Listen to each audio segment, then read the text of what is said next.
I mean, Kimiko, they're gonna do whatever they want, right? I can't make wargaming pay attention. But the point remains that plenty of times we tell them stuff, fellas, this is bad, right? This is not good. This mechanic is crap. Whatever.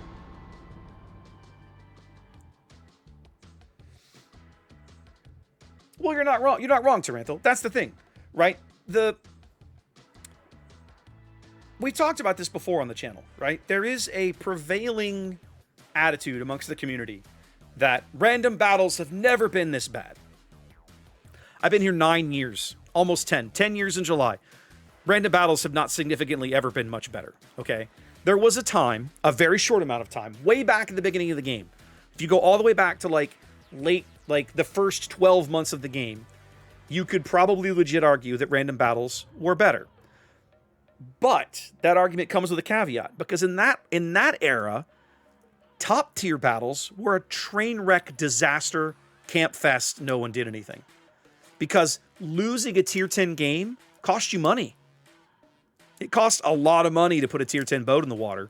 And when you lost a tier 10 game, you did not make enough credits. It wasn't sustainable.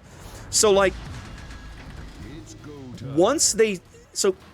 high tier games, in my opinion, have always been kind of garbo for different reasons. The reasons have changed over the years. When they started adding permanent camouflages that made grinding credits and repeatedly running high tier games economically feasible, you got a lot more people playing high tier, which was okay. But then you also had a lot more people just derping around in high tier because there was no financial penalty for doing so. There was a time that you went to tier 8 to grind credits, right? Tier 8 was where most of the game was played, generally, because it was a place you could make, even if you lost, you came out ahead. And if you had a really good game, you made some solid cash. And then, 1 game out of 5, I'm picking a number, I don't know. Everybody's economics were different. But like 1 game out of 5, 2 games out of 5, you'd go put your tier 10 ship in the water, because if you didn't play well, or the opposing carrier chose you for deletion, you were out of money. You would lose 300,000 credits just for pressing the battle button, okay? When they changed that, it was a good change and a bad change simultaneously. It meant a lot more people were playing high tier. That's a great matchmaking, loves this. But it's a bad change because now a lot more people are playing top tier that probably should actually care about winning and how they play, and they don't. So it's a double-edged sword, right?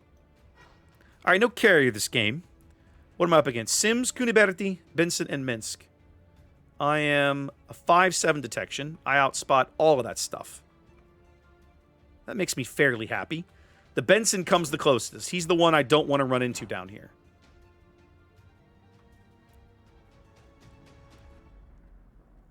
Now I have crawling smoke, right? No, the short burst smoke. Okay, British smoke. Okay.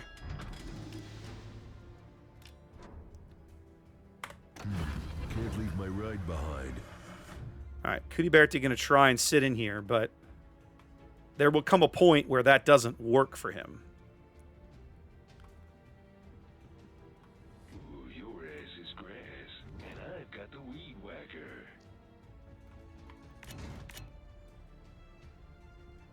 Is he going to try and turn?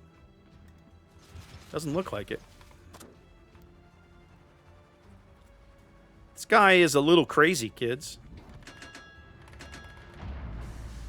Shoot me. Thank you. Time to put on the beer goggles. Uh-oh. Ooh, that's a bad look for you, my man. Hail to the king, baby. All right. Now, I don't want to sit here in case he fired his torpedoes at me. All right, we're already having a good game in Jupiter because we killed a top-tier destroyer. You've got a lot of guts. Let's see what Torpedoes are up again shortly. Let's get in here. Stop this cap up from the Minsk. So these 7 kilometers? 7. I can make that work. Their entire team is at A.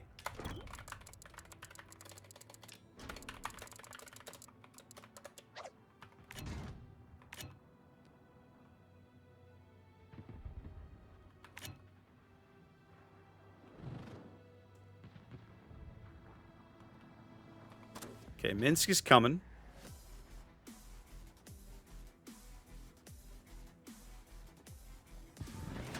I want to stay out of his detection, but keep him lit. I'm not gonna fight you. I'm gonna kick your ass. I was born ready. Oh, and it got such good. He's gas getting mileage. absolutely dunked down there. Somebody hit him again. He's got 14 HP.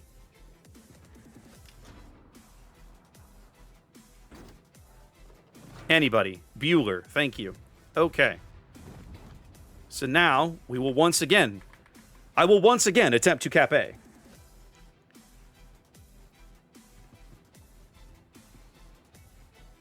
Are we allowed to play the experimental boats on stream? I think I read that we are.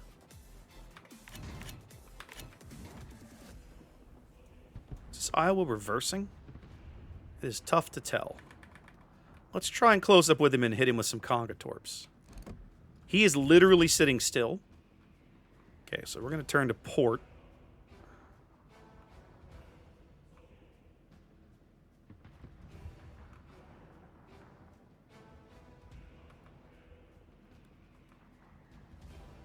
Iowa's completely stationary. Let's teach him a lesson.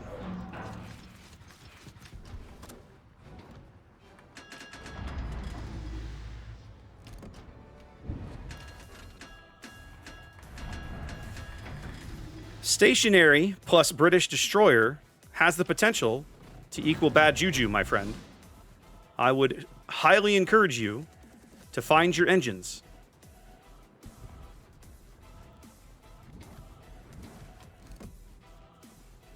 Believe you have already missed that opportunity.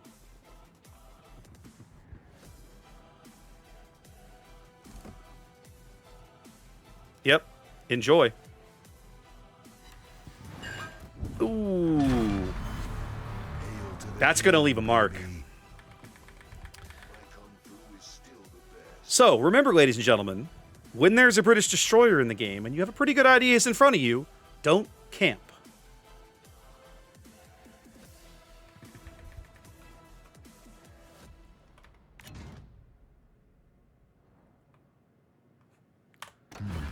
Tirpitz is trying to retreat behind this island. I want to disabuse him of this play. It's a hammer when you need one. I like it. Hold on one sec, Taz. I'm going to read your question in just a minute. I want to make sure I get these torps on target.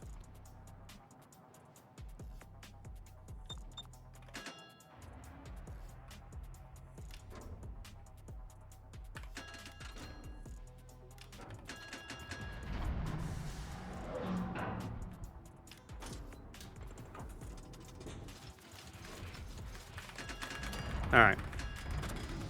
Okay, question. I want to try Garrison. Not sure which is the best. Looking for something smooth but flavorful. Truth be told, Taz, if you're going to try Garrison, my recommendation is always start with the basics. You can look around for some small batch, and you can get small batch in a boot flask, which ought to run you about 35 or 40 bucks. Try that. If you like that, almost every other recipe that they make is based on that in some fashion. Now, those are going to miss, which makes me sad. So if you like small batch, then you will probably like most other Garrison products. But if you don't like small batch, then you're only out 35, 40 bucks. No, Andromeda, it doesn't. This is a unique quirk that the British destroyers can get, which is being able to fire single-fire torpedoes. Is there another nation that does this? I forget. Everybody else gets narrow and wide. The Brits get narrow and single. They go the other way. Racking up the spotting damage, too. Check this. All this spotting damage winning.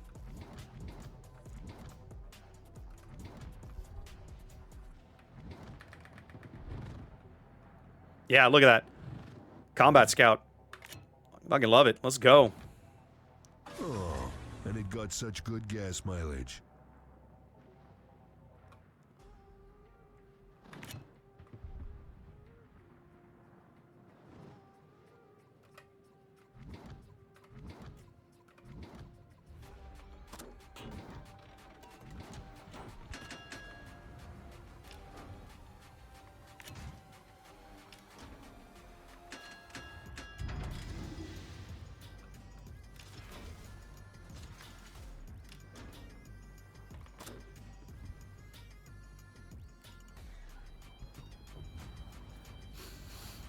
Racking up the achievements, ladies and gentlemen. 2 Death Strikes, a First Blood, and a Combat Scout, and a Jupiter. This is a good boat. Let me tell you, kids. Anybody who tries to tell you Jupiter 42 is not a good destroyer hadn't played one. Arguably one of the best British destroyers in the game. Okay, let's zoom around this island now and keep these clowns lit.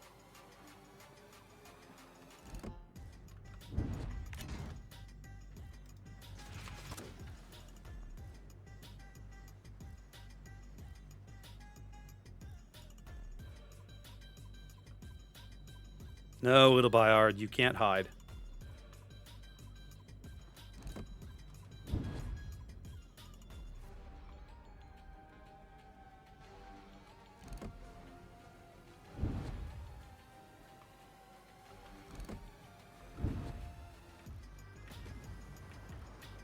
If I catch him with one, it's going to be this one. Oh, he got citadeled. Wah, wah, wah, wah. Torps would have missed him anyway. Feels bad. Well, this game is basically over. Solid. Yeah, guys, if you don't own Jupiter 42, this destroyer is worth owning. This destroyer is amazing. It's fun. It's British with a speed boost.